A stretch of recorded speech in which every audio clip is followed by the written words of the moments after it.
Hi students, and welcome to the 6th lesson, I think, of Easy Peasy English, and I'm Keisha, if you haven't met me before. And tonight I thought that, seeing as I am on my way out to salsa dancing, that we could talk about our hobbies. Now, there are two different things somebody might ask you. They might say, what is your pastime? What is your pastime? Or what is your favorite pastime? And they may also say, do you have any hobbies? Do you have any hobbies? Now, there's a little difference here. Usually with a pastime you don't do too much work. It's more relaxing. And with a pastime, you don't need to learn a skill. Okay? So some of my favorite pastimes are watching TV, playing on the Nintendo, reading, relaxing by the swimming pool, and things like that. Okay? Anything that helps you to relax but is an activity that you do. A hobby is something that you do, but you need a skill for it, or you learn the skill as you learn to do the hobby. For example, I do salsa dancing, and I'm trying to brush up on that skill. To brush up means to get back to the level that you were before, or to slightly improve your skills. I used to do salsa dancing in England, and I was doing Cuban salsa. I was taking intermediate classes. Now I am taking salsa lessons again, but it has been about a year since I last did salsa. So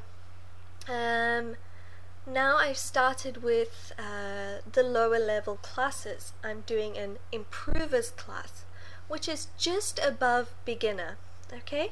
So I'm like an elementary salsa student. But I want to get back to intermediate, so that's why I'm saying I need to brush up on my skills to be back to the level that I was. So now I'm about here, I was here, and I'm going to brush up so that I get back to there.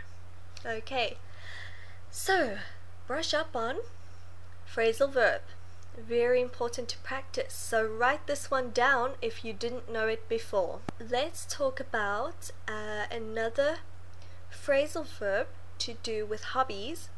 We talk about getting into something.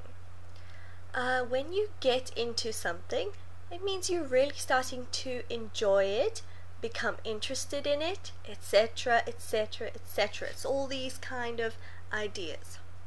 So, for example, I didn't do salsa for a long time, but once I started again, I began to get into it again. So, once I started doing salsa again, I became interested in it once more. Okay, I really got into it again. Okay, let me tell you about another one of my hobbies, and it's not actually really a hobby. It's actually a pastime, because I didn't have to learn anything to do this, and my pastime is reading books. I am an avid reader. So avid means I really enjoy it, and I do it a lot. Okay, I found a great website which has archived books, PDF books. They're a little old, but I love old English writing. I think it's beautiful, passionate, poetic, descriptive. I think it is wonderful, and I've really gotten into reading lately. In fact, I've gotten into it so much that I think 2 weeks ago, I read all 7 books of The Lord of the Rings, and I read The Hobbit. And so that is by J.R.R. Tolkien, who was a South African born author, although he did not live in South Africa all his life. And those books are absolutely amazing. So I think some of you may have seen the movies of Lord of the Rings. So if you get a chance to watch those movies in English, I highly recommend it. Okay, if you are struggling to understand, why not listen in English but have the subtitles in your first language and watch it once like this. If you have time, try to watch it again in English with English subtitles. And if you find that you can do that, try to watch it in English without any subtitles. Okay?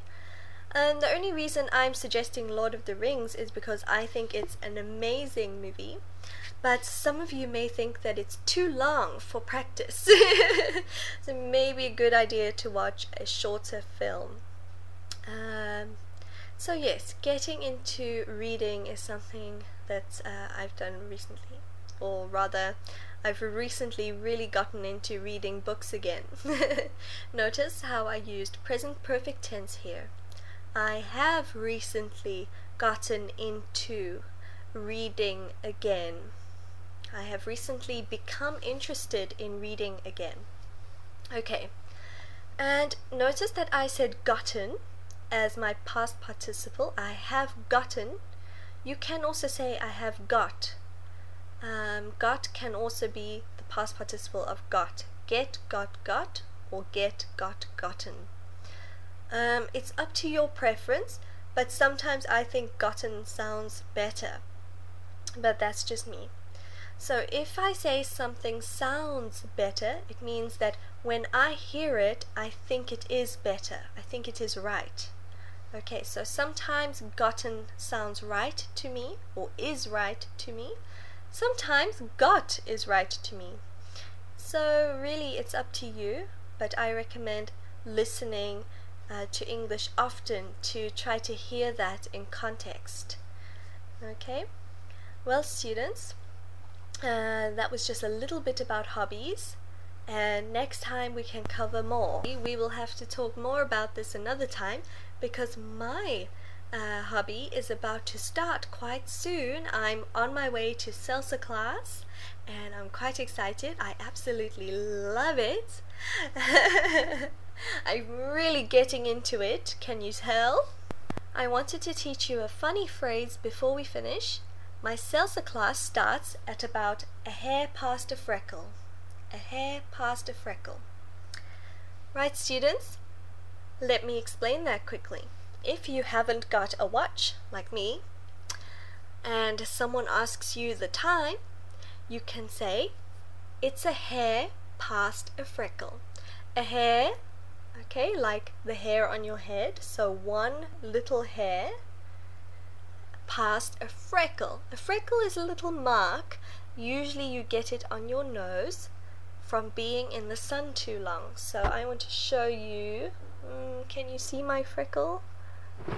Here, you should be able to see a freckle there. Okay, or let me show you some here. I have some freckles here. Okay, so these little marks.